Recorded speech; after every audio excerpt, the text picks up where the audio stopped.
They declared war on Earth. No one warned them what humans become in war. The stars had always looked peaceful from the moon. Colonel Nathan Cole stood at the wide viewport of Lunar Outpost Kestrel, holding a half-empty cup of cold coffee, staring out at the black sky the way a man stares at something he loves and trusts completely. Below him, Earth turned slowly in the dark, blue and white and quietly beautiful, the way it always was, the way it always had been. He had been stationed at Kestrel for 3 years. He never got tired of the view. He was still looking at it when every screen in the outpost lit up at once. It was not an alarm. There was no siren, no flashing red light, no automated warning voice cutting through the corridors. It was something quieter and far more frightening.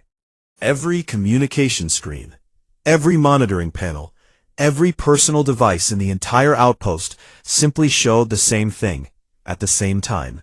A number, counting down, surrounded by symbols in a language that no human had ever written. The number read, 11 days. Nathan set down his coffee very carefully. He looked at the screen for a long moment.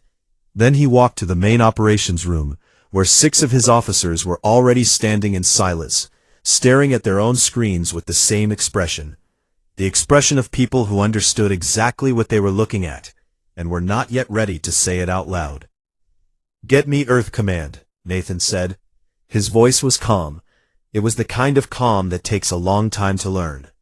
The signal had come from deep space, from the direction of the outer arm of the galaxy, and it had not been aimed at any single receiver. It had been broadcast everywhere at once, on every known frequency, through every band of the electromagnetic spectrum that humanity had ever learned to use. It was not a message asking for a response. It was not an invitation to talk. It was a timestamp, clean, simple, and final.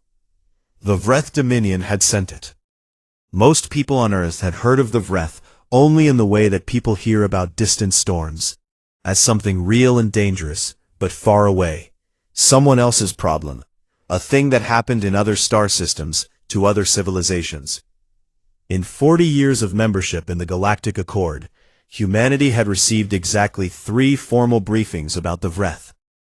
Each one had described them the same way, a hive-structured empire, governed by queens, driven by a philosophy of expansion that had no off-switch. They did not conquer for resources. They did not conquer for land. They consumed because consumption was, to them, the natural order of things. 17 star systems in 2 centuries. Every civilization that had stood in their path was either gone or silent. Nobody had warned humanity that the Vreth were coming this way. On Earth, in a signals monitoring station outside of Denver, Lieutenant Dana Shaw was already 3 hours into pulling the broadcast apart. She was young, 29 years old, sharp-eyed, with the kind of focused energy that made people around her feel like they were moving in slow motion. She had joined the United Earth Navy's Intelligence Division because she was good at finding things hidden inside other things, and she was very good at it. She found it at 4:17 in the morning, buried inside the countdown signal, tucked into the carrier wave like a note slipped under a door, was a second layer of data. It took her 40 minutes to decode it, and another 10 minutes to sit very still and breathe before she called her commanding officer. It was a map. Every city on Earth with a population over 100,000. Every orbital platform. Every deep space relay beacon. Every military installation that had ever been registered with the Galactic Accord. Every supply depot. Every satellite array. Every communication hub humanity had ever built across the solar system. All of it marked with the same Vreth targeting symbol, the same way you might mark items on a shopping list. The Vreth were not planning to invade. They were planning to erase. The Galactic Accord convened an emergency session within 18 hours of the broadcast. Representatives from 41 species gathered in the Great Circular Chamber of the Accord Station orbiting Proxima Centauri. Humanity's delegation, 3 diplomats who had boarded an emergency transport the moment the signal arrived, sat at their assigned seats and waited for the vote. They did not have to wait long. The Solari, the oldest and most respected members of the Accord, proposed the resolution. It was worded carefully, diplomatically, in the precise and measured language that ancient civilizations use when they are doing something they know is wrong and do not want it to sound that way. The resolution formally declared that the Vreth Dominion's action against Earth was, under Accord treaty law, a declared consumption event, and that no member species was permitted to interfere.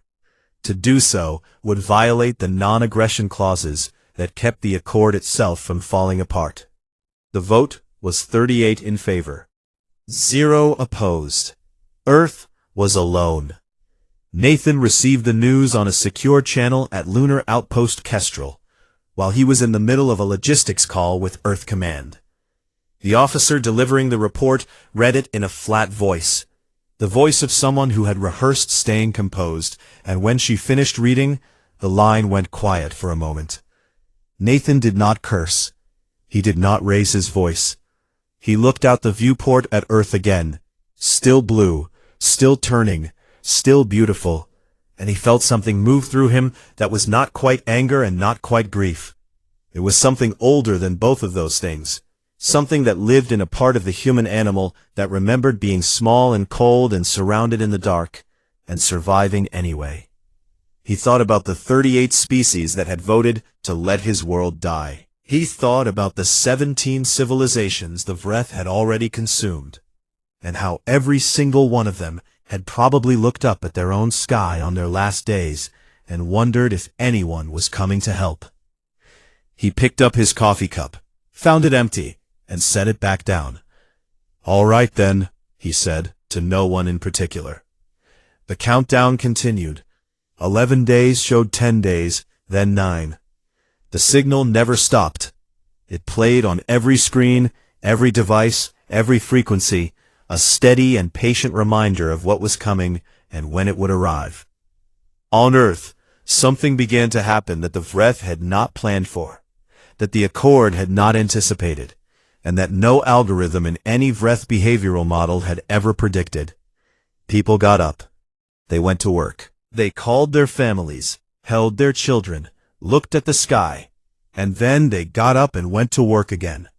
The 11 days had begun. Nobody told the Vreth what that meant.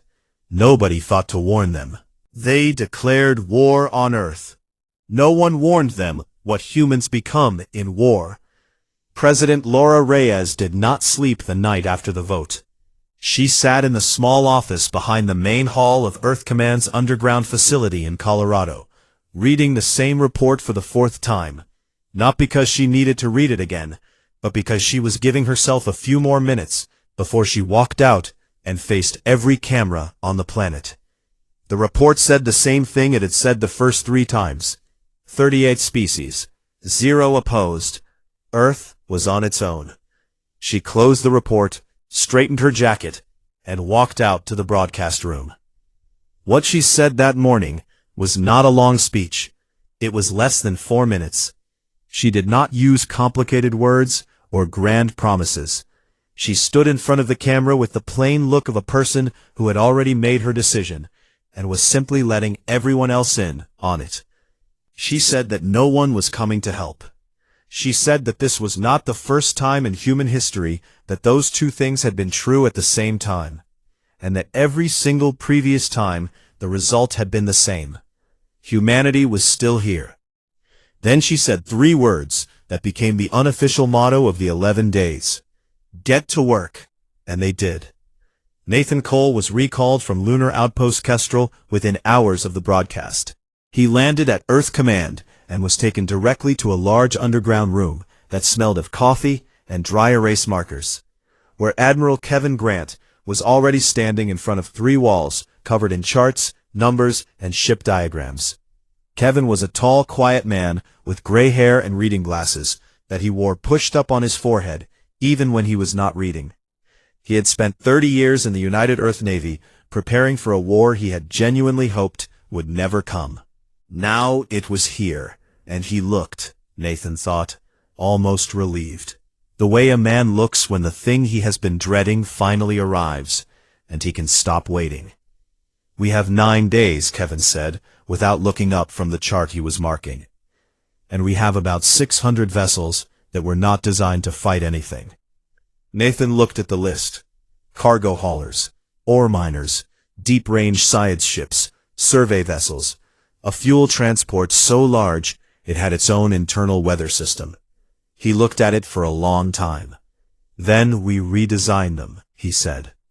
What followed was something that had no name in any military handbook, because no military handbook had ever anticipated it. Across every shipyard, every orbital dock, every maintenance platform in the solar system, civilian vessels were pulled in and taken apart, and put back together as something new. Engineers worked in shifts that did not end. Welders floated in open space with nothing between them and the void, but a suit and a safety line, cutting and fitting and sealing. Cargo bays became weapon platforms. Hull plating was doubled and tripled, using whatever metal was available. A retired asteroid mining rig had its drilling lasers repositioned forward, and its navigation computer rewired in 48 hours by a team of 4 people who had not slept in 2 days and were running on instant noodles and determination. They called what they were building the Scratch Fleet. The name started as a joke and stuck because it was true.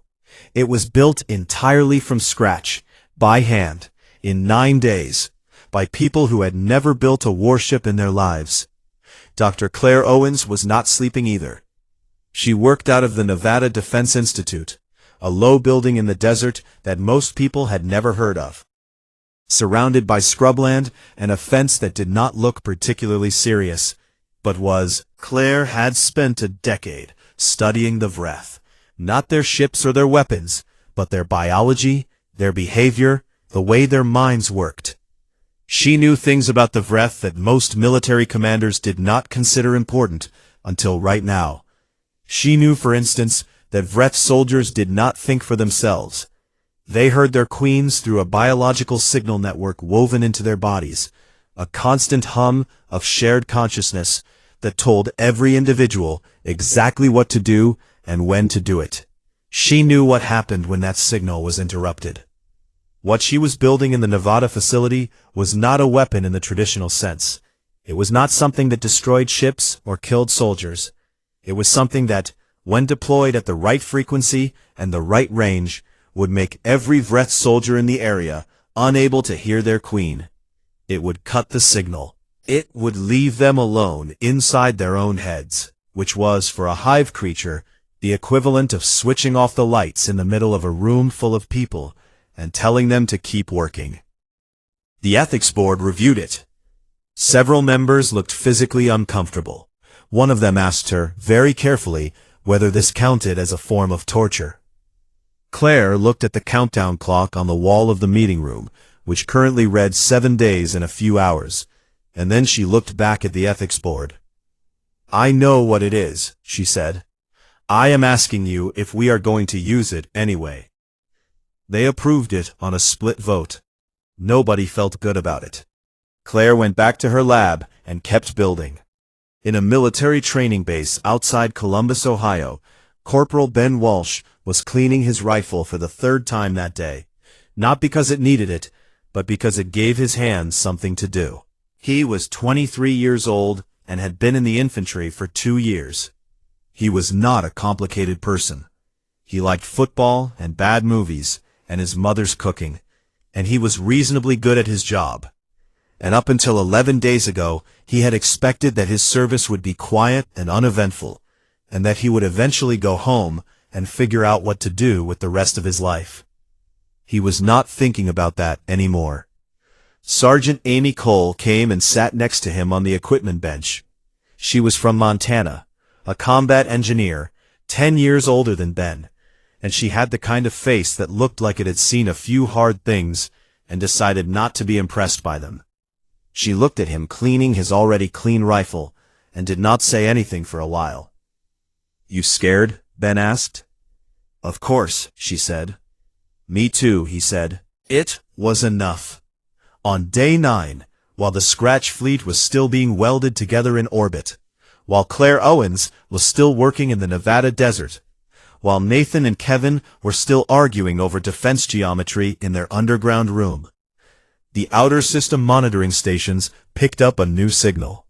FTL distortion, multiple contacts, edge of the solar system, coming in fast. The WarHFY were early. Nathan received the report, read it twice, and walked to the viewport of the Colorado facility. There was no view of space from there, just rock and earth. But he stood there anyway, and thought for a moment about the blue planet above him, and about every person on it who had spent the last 9 days not giving up. Then he turned around and went back to work. There was still time. Not much, but humans had always been good at making something out of not much. That was the one thing nobody had ever thought to warn the WarHFY about. They declared war on Earth. No one warned them what humans become in war. The rings of Saturn were the most beautiful thing in the solar system. Millions of tons of ice and rock, spinning in slow and perfect silence around a planet the color of warm gold. Astronomers had studied them for centuries. Children drew them in school notebooks. Poets wrote about them. Painters painted them. They had been there long before the first human being looked up at the sky and wondered what was out there, and everyone had simply assumed they would always be there. They were gone by the end of the first day of battle. The WarHFY Advance Fleet came out of faster-than-light travel at the edge of Saturn's orbit. 300 warships, each one larger than any vessel humanity had ever built, arranged in a formation so precise it looked like something drawn by a machine, because it was.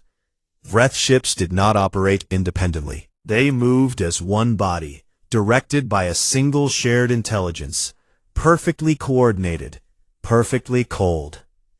They had used this same formation to open 17 campaigns in 17 star systems. It had never failed them. What they found waiting for them was not what their models had predicted. The Scratch fleet sat in a wide arc between Saturn and the approaching WarHFY formation. 900 vessels of every shape and size imaginable. Ore haulers with mining lasers bolted to their noses. Science ships with torpedo racks welded to their hulls. Fuel transports so large that 3 WarHFY warships could have docked inside them. Now armored with doubled plating and crewed by people who had been driving them between Jupiter and the asteroid belt 2 weeks ago. It was not a beautiful fleet. It was not an organized fleet in any military sense. It looked, honestly, like a collection of vehicles that had no business being anywhere near a war. The WarHFY fleet commander, designated WarHFY-7 in the translated records, scanned the human formation and sent a final absorption notice. A standard transmission, the same one he had sent before every campaign. It said, in simple terms, resistance is recorded, outcome is unchanged, stand down. Nathan Cole received it on the bridge of the command vessel, a converted deep-range Explorer, now called the ground-level name its original crew had given it years ago, The Long Way Home. He read the transmission once.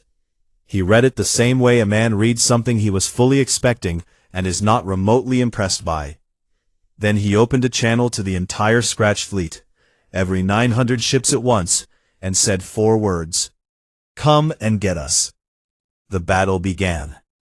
The first exchange lasted 11 minutes, and it was terrible. WarHFY energy weapons were not like anything humanity had designed. They did not fire in single beams or pulses. They fired in coordinated waves, multiple ships targeting the same point at the same moment, concentrating their power with a precision that no human gunner could match manually. In those 11 minutes, 64 ships of the Scratch fleet were destroyed.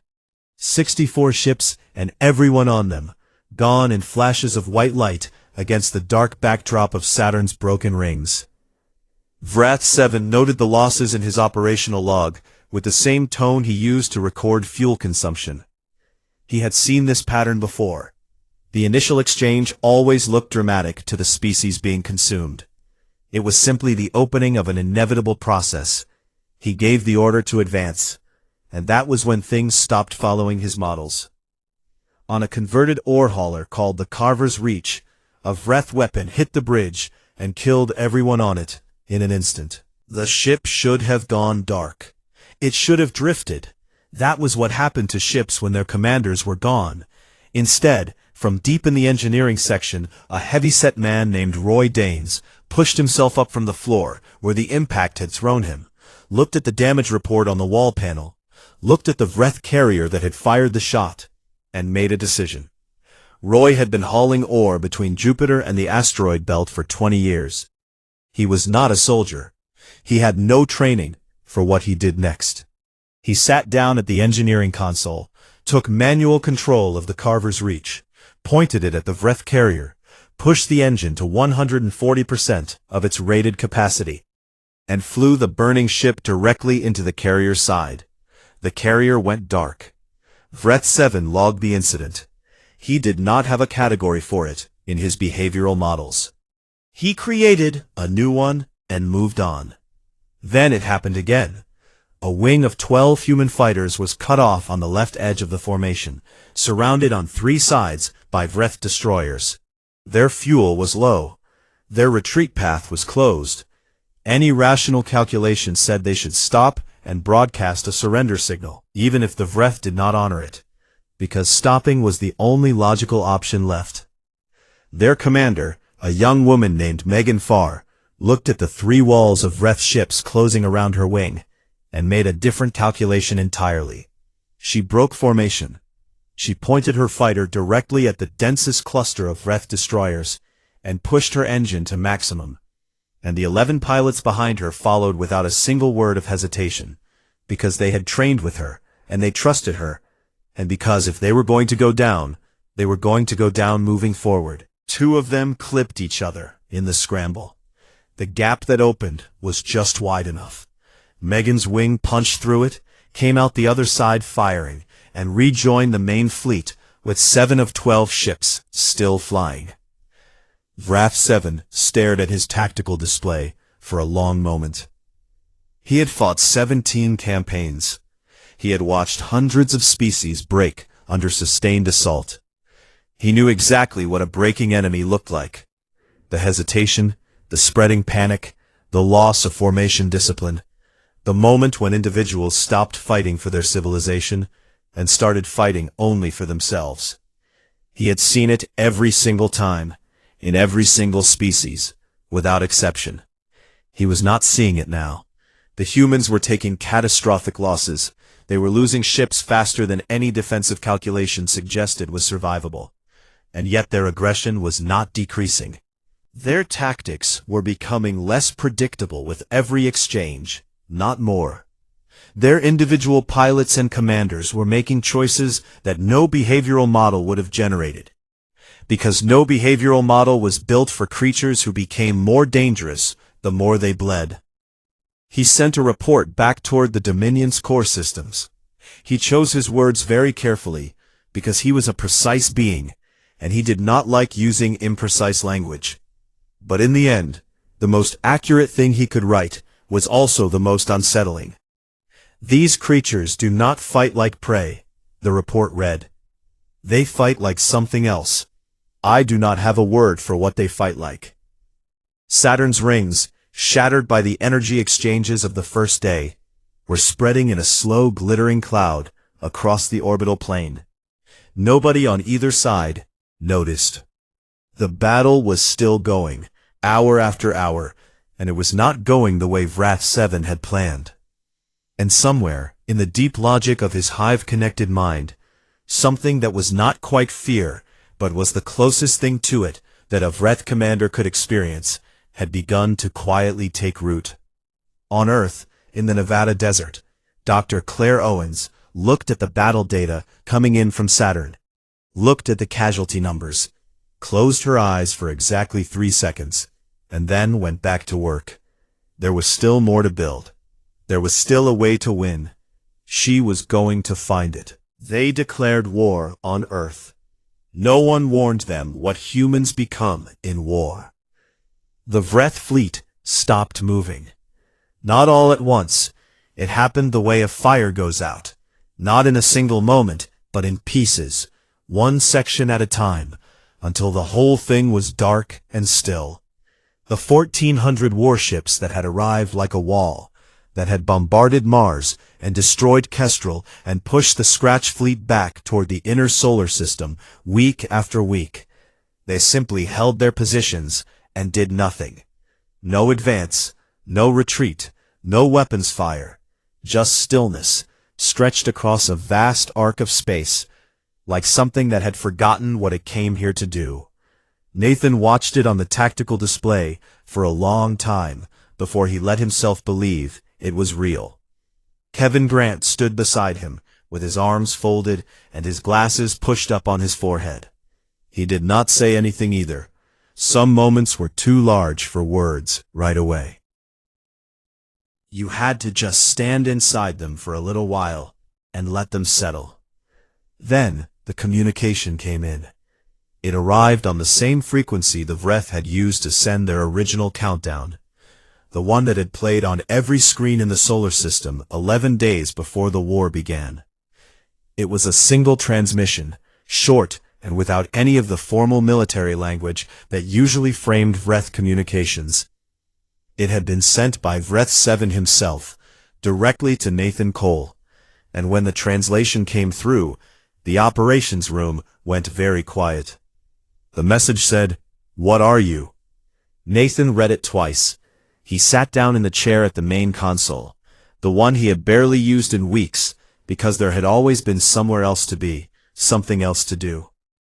He sat there and looked at those 3 words for a long time. 3 words from a being that had spent 2 centuries consuming civilizations without ever once feeling the need to ask a question. He thought about Roy Danes flying the Carver's Reach into the side of a WarHFY carrier. He thought about Megan Farr punching her fighter wing through an impossible gap. He thought about Amy Cole building a water recycler from broken pipes in the ruins of a Martian colony. He thought about Dana Shaw sitting alone in a signal station at 4 a.m, finding the map that nobody wanted to find. He thought about Kevin Grant spending 30 years preparing for a war he prayed would never come. He thought about every ship in the Scratch fleet that was not coming home, and every person on those ships who had made the choice to be there anyway. Then he opened the channel, and he answered. "We are the ones who bury our dead and get up anyway," he said. "We have been doing it since before we had words for it. You picked a war with the only species in this galaxy that was shaped by war before it ever left its own planet. Every predator we ever faced, every famine, every plague, every time we tried to kill each other, all of it made us into this. You did not invade a civilization. You came after the thing at the bottom of the food chain that clawed its way to the top, and never forgot what the clawing felt like." He paused for a moment. "You should have asked someone about us first," he said, "before you came." Then he closed the channel. The WarHFY fleet withdrew from the solar system 3 days later. They left without ceremony, and without another transmission. They simply turned and went back the way they had come, in the same perfect formation they had arrived in. And then they were gone, and the space around the inner solar system was quiet for the first time in weeks. They did not come back. The cost of what had happened settled on humanity slowly, the way the full weight of something heavy only becomes real once you set it down and your arms start to ache. Mars had scars visible from orbit, wide dark burns across the northern lowlands where the WarHFY weapons had struck. Tharsis Point and a dozen other colonies were ruins. Lunar outpost Kestrel was gone entirely. Nothing left of it but debris in a slow orbit around the moon. The Scratch fleet, 900 vessels strong when the battle at Saturn began, had fewer than 200 ships still flying by the end. The names of the dead were read aloud at a ceremony in Geneva that lasted 11 hours. Then Walsh sat in a military hospital outside Columbus with a bandaged arm and watched the ceremony on a screen bolted to the wall. He watched the whole 11 hours. He felt he owed it to the names to listen. Amy Cole went home to Montana with a limp that the doctor said would probably stay with her for the rest of her life. She walked off the transport at a small airfield outside her hometown, and her mother and her younger brother were waiting for her on the tarmac. And she stood there for a moment, in the cold mountain air, and breathed it in, and did not say anything because there was nothing that needed saying right then. Dr. Claire Owens received humanity's highest civilian honor in a private ceremony with no cameras and no broadcast. She shook the hand of the official who presented it, said thank you in a quiet voice, and went back to her lab the next morning. There was always more work to do.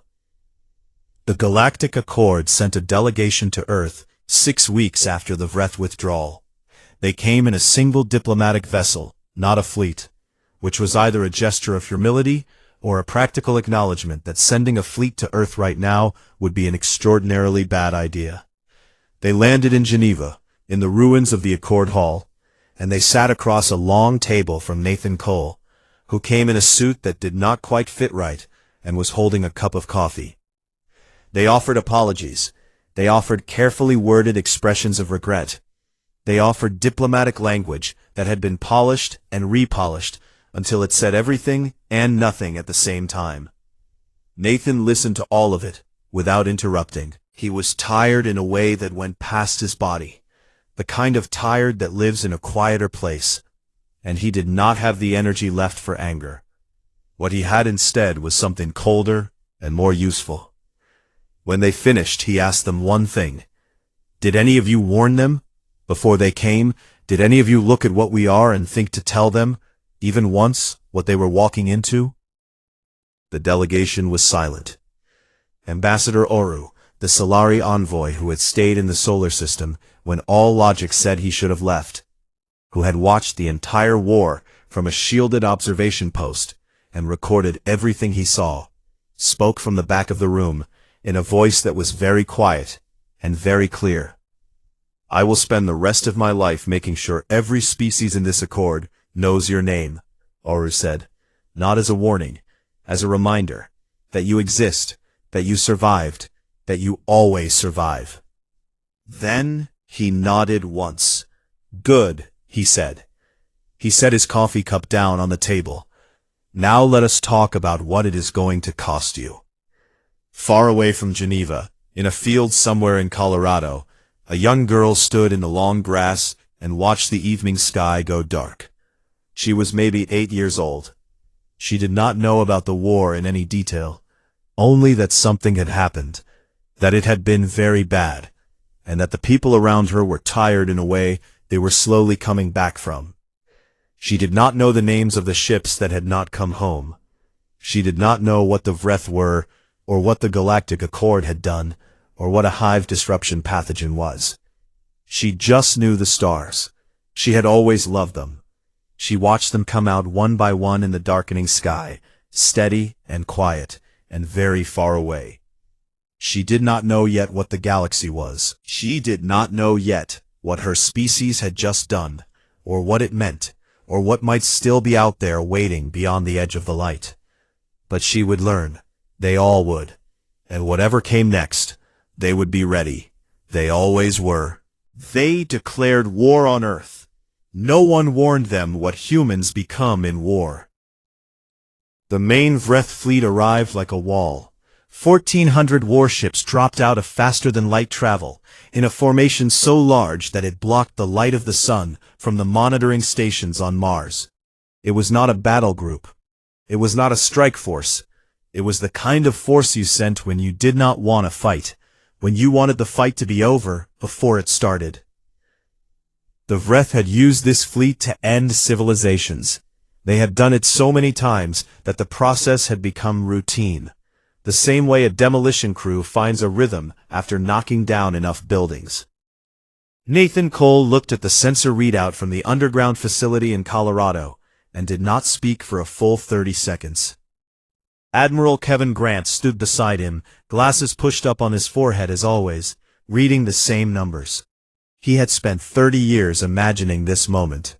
Now that it was here, He found that all his imagining had not quite prepared him for the specific feeling of looking at 1,400 enemy warships, and knowing that the Scratch fleet, worn down from the fighting at Saturn, was less than a third of that number, and getting smaller every hour. "We cannot match them ship for ship," Kevin said. "No," Nathan agreed. "So we do not try," Kevin said. Nathan nodded slowly.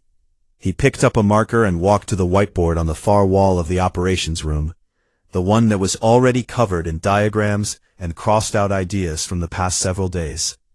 He stood there for a moment, staring at the blank section at the bottom of the board. Then he started drawing. What he drew over the next 4 hours, in a cold underground room with 3 officers watching over his shoulder, and a cup of coffee going cold on the table behind him, was something that did not exist in any military textbook. It was not a defensive strategy, and it was not a straightforward offensive one either. It was a sequence, a long, carefully timed series of feints and retreats, and sudden violent reversals, designed to pull the Vreth main fleet into a specific shape, a geometry of their own choosing, and then collapse it from the inside. It required the Vreth to believe, at every stage, that they were winning. It required every human ship commander to hold their nerve through what would look and feel exactly like a losing battle, right up until the moment it wasn't. Kevin looked at it for a long time when Nathan set the marker down. "This is insane," Kevin said. "Yes," Nathan said. "It might work," Kevin said. "It has to," Nathan said. They called it the Broken Ladder. It went into operation within 12 hours. The weeks that followed were the hardest in human history. Mars took bombardment. The red planet's surface, already barren, was cracked open in places by Vreth orbital weapons that had been designed to sterilize worlds. And the research colonies in the northern lowlands burned and went dark, one by one. Lunar Outpost Kestrel, the station where Nathan had first seen the countdown, where he had stood at the viewport drinking cold coffee and watching Earth turn in the dark, was hit on the 4th day of the main campaign, and destroyed completely. Nathan received the report, read it, set it face down on his desk, and kept working. He did not have time to grieve. None of them did. Grief was something that waited, patient and heavy, for when there was space for it. There was no space yet. In the ruins of a Martian research colony called Tharsis Point, Corporal Ben Walsh's unit had been holding a fortified position for 19 days. Their supplies had been calculated to last 4. Sergeant Amy Cole had made the difference between 4 days and 19, the way she always made the difference, not with weapons or speeches, but with her hands and her mind and her refusal to accept that a problem did not have a solution just because the solution was not obvious. She had built a water recycler from the pipes of a damaged heating system and the filter components of a broken atmospheric processor. She had rigged early warning sensors from the cameras of destroyed research drones, stringing them across the approaches to their position, so that nothing could come within 300 meters without triggering an alert. She had turned the collapsed roof of the colony's main building into a defensive wall, and then turned the rubble she removed from the wall into a series of hidden firing positions outside the perimeter. Ben watched her work, and thought, not for the first time, that Amy Cole was the most useful human being he had ever met in his life. "How long can we hold?" he asked her on day 17, when their ammunition count was down to numbers that did not bear thinking about. She did not answer straight away. She was tightening a bolt on something she had been building for the past 2 days. A device that Ben could not fully identify, made from parts he did not recognize, assembled in a way that made no sense to him. "Long enough," she said.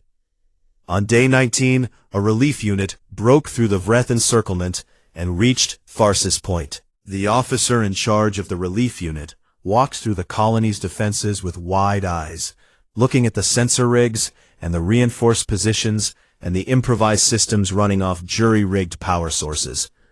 and then looked at the 14 exhausted soldiers who had held this ground for 19 days on 4 days of supplies. "Who built all this?" he asked. Ben pointed at Amy. Amy was already asleep against the wall, still holding her wrench. Deep in the Nevada desert, Dr. Claire Owens watched the battle data scrolling across her screens and waited for the window she had been calculating for 3 weeks. The broken ladder strategy was pulling the WarHFY fleet into the geometry Nathan had designed, slowly and at enormous cost. And when the formation reached a specific density at a specific point in the inner solar system, the range would be right. The window opened on a Tuesday morning. Claire entered the activation code herself. She did not delegate it.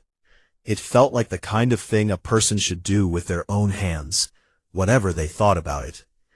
The electromagnetic pulse network fired in a coordinated sequence across 12 deep ground stations. The gravity wave disruptors came online 3 seconds later, and then the pathogen delivery system, the thing the ethics board had approved on a split vote with uncomfortable faces, went live across the full operational area. The effect on the WarHFY fleet was not immediate.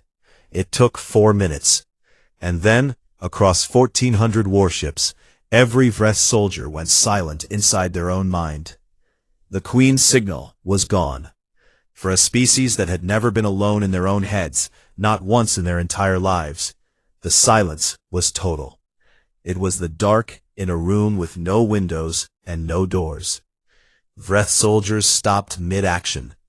Commanders froze at their stations. The perfect coordinated formation, the machine-like precision that had crushed 17 civilizations, came apart in minutes, not because the ships were destroyed or the soldiers were dead, but because the thing that made them an army instead of a crowd had simply stopped working. WarHFY 7, sitting at his command station in the dark of his own mind, understood what had happened before most of his officers did. He understood what it meant. He understood that the retreat he had never in his life considered was now the only option left. And somewhere in the underground facility in Colorado, Nathan Cole watched the WarHFY formation fracture on his tactical display, and for the first time in weeks, he allowed himself to exhale. The wall was cracking. It was not over yet, but it was cracking. And cracks, Nathan knew, were where humans were most dangerous of all.